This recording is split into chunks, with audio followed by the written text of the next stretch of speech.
marketing, explosive growth, and revolutionary secrets that can catapult your business to new heights. You're now listening to the Underground Marketer Podcast with your host, Tudor Dumitrescu, the one podcast devoted to showing new businesses how to market themselves for high growth. Welcome to the Underground Marketer. This is the place where we deliver the real truth about marketing and explore big ideas that can help new businesses thrive and grow into big ones. I'm your host Tudor, and today I'd like to share some information about developing and building up positive habits into your life, whatever those are. So first, I'll define what I mean exactly by positive habits. So positive habits, in my understanding of the term, are those set of actions and systems that you have in your life which get you closer to your goals, while of course maintaining your relationships, family, health, and so on. It's very important to have such systems and such procedures because they save your mind from the need to do a lot of cognitive and very painful work of basically always figuring out what you should be doing. So the way you avoid that is by having habits. You don't need to figure out every time what you need to do from scratch. You already know, you have a system in place, and you know that if you follow the system, you're going to get closer to your goal, whatever that is. So the easiest way to explain this is through a fitness analogy. For example, having a fixed workout that you do, let's say 3 times a week. Every day is different, but you know the exercises that you're going to do. You know when you're going to the gym. You know where you're going to the gym. Everything is already figured out in advance, and you're just repeating that system over and over again. That's a habit, right? So you no longer, once you have the habit in place, your focus is no longer on the goal. For example, let's say the goal here is losing weight, or maybe the goal is building a muscular physique, whatever it is, right? So once you have the system in place, your focus ceases to be on the goal, and your mind is free to think and do other things. And you just know that if you follow the system and if you stick to your habit, you're actually going to get closer to your goal every single week. Sometimes you're actually going to reach your goal. And that's where habits become really powerful, and it becomes really important to build up those positive habits in your life that will actually take you closer to your goals, whatever your goals actually happen to be, right? How do you actually go about doing this? What does it actually take for you to build those positive habits? So first you need to figure out your goals and your values. So basically, what matters to you in life? Where do you see yourself in the future? And what do you want from your life and from what you're doing? Because without knowing these, let's say, bedrock fundamentals, it's very difficult to choose the right habits and the right systems that you actually want to implement in your life. So for example, if you don't want to have a sexy muscular physique, or you don't want to lose weight, it's difficult to implement a habit like going to the gym, because basically you don't know why you're doing it. So figuring out the why behind it, that comes first. For example, for myself, I do actually work out 3 times a week, and I have a fixed routine every day, like Monday, Wednesday, Friday, when I work out, with a list of exercises that I do every single day, right? So I know what they are in advance. I have a system, but that system started because I had a why. I didn't just start exercising because, I need to exercise or some external motivation like that. I wanted to do it because I wanted to become a stronger person, right? And to develop my toughness and my mental resilience so that I can withstand hard things in life, right? Because ultimately it all comes back down to you, right? So you have to actually push through those things, and your internal strength is going to determine your success in everything. So I wanted to develop this toughness, and I knew that when I was younger, for example, I would often quit when it got painful. So I wanted to overcome that. And again, this is very important because it's an intrinsic motivation, right? So I'm not working out for any reward out there. I'm not working out to get the girls. I'm not working out to get money. I'm not working out for any of those reasons. It's an internal reason. I want to be stronger. And the reason why I want to be stronger is rooted in my history and my past. When I failed, for example, to push through hardship in the past because of weakness, I set out to root that out. And that's why I was able to develop this habit and stick with it, because I had a very strong reason, an internal reason that was driving me, and the reason that was personal, and that's pretty much tied into my history and to who I am and what actually matters to me, what I value in life. So you need to find and to spend some time thinking, and maybe writing on paper, journaling is effective to figure out what those reasons are and why they actually matter to you and what's actually meaningful to you. And when you do this, it's important that you don't put your ear to and you start listening to what everybody else says is important. You need to figure out for yourself what's important for you. It doesn't matter what's important for other people. What's important for you, what matters for you, what will make you happy. And that's what you have to figure out before you actually go about building your positive habits. Because if you don't know and that's all foggy, then you're going to struggle to set up the right positive habits. So getting the foundation right, that's super critical.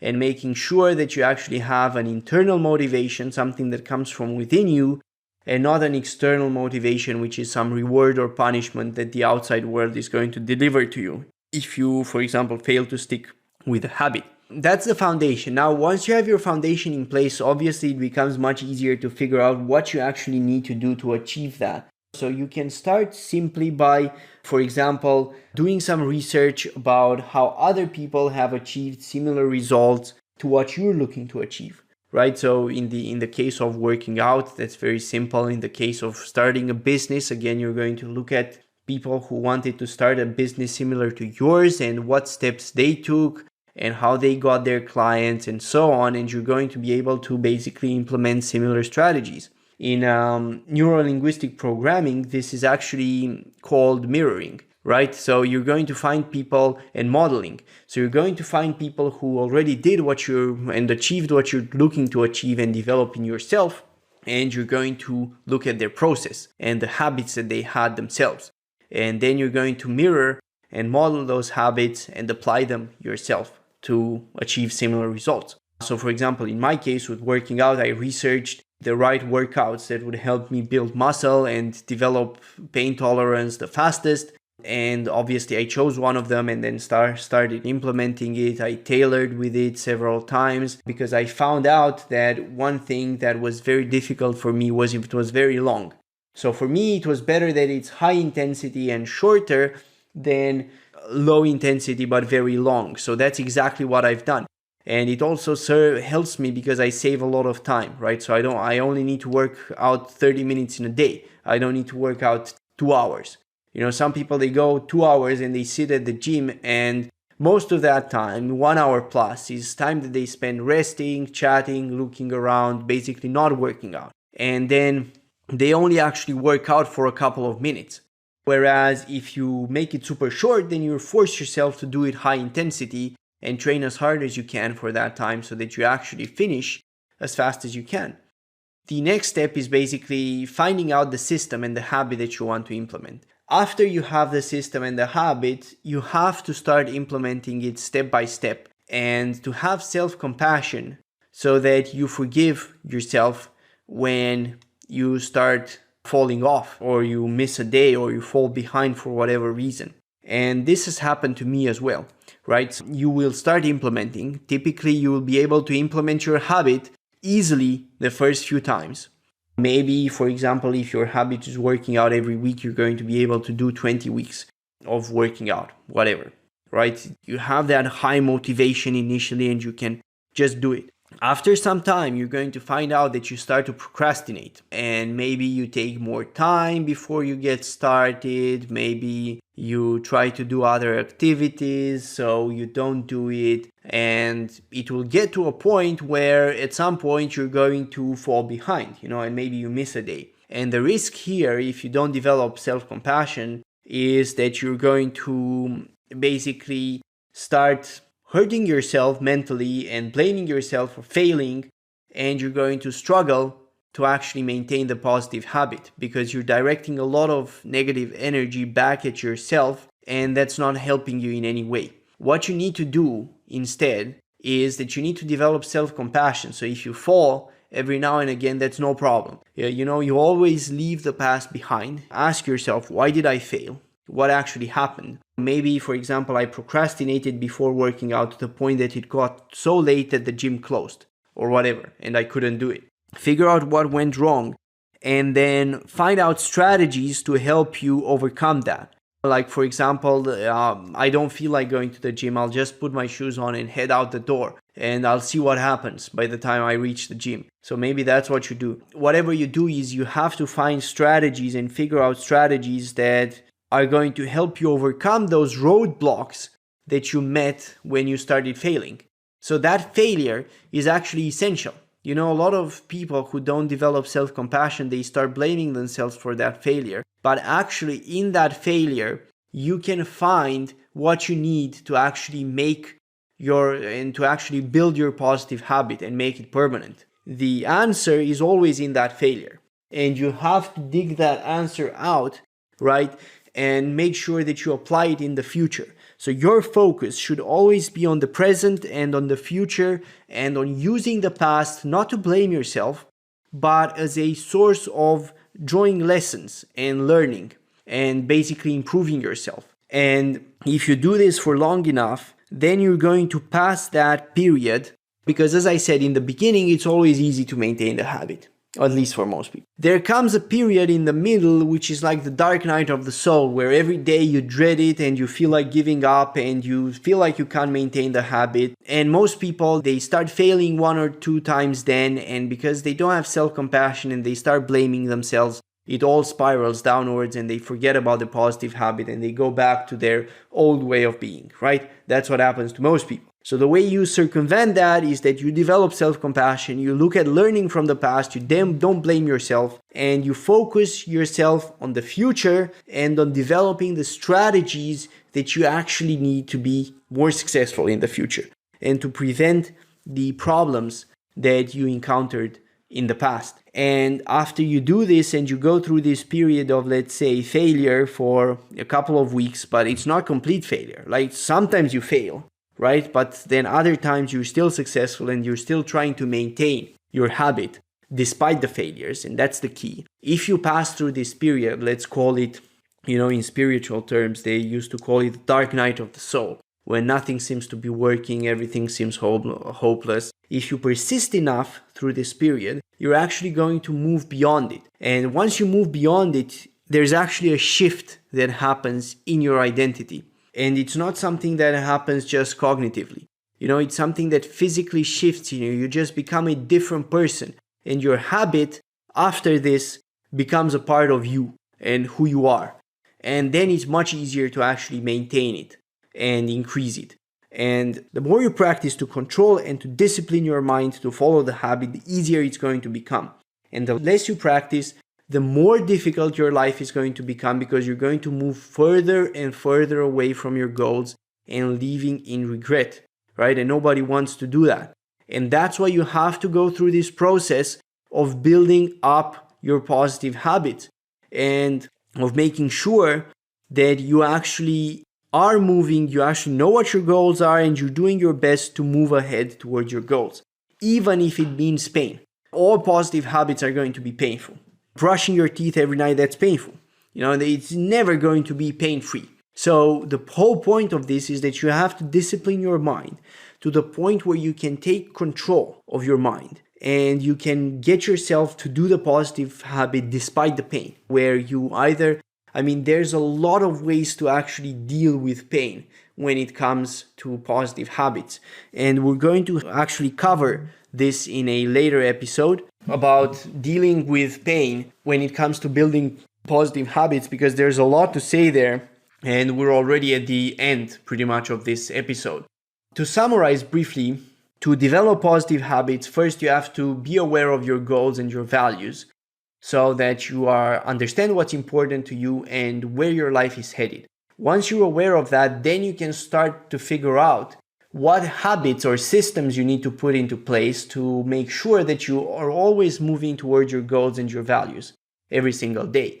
After that, it's very useful to research other people who have already achieved the results that you're looking for and start modeling them. Look at what they're doing Look at what, for example, if it's related to fitness, what workouts they're using. If it's related to business, what sales or lead generation system they're using and whatnot to get those results. And then you would be modeling that and applying the same thing in basically your own life. And apart from that, apart from modeling, the next step is to actually start doing your habit and try to never miss a day. But at the same time, be aware that there will come a time when it will get harder and harder to maintain your habit. That's the dark night of the soul, right? And it exists in spirituality when you're meditating, for example, and whatnot. And it also exists in sports.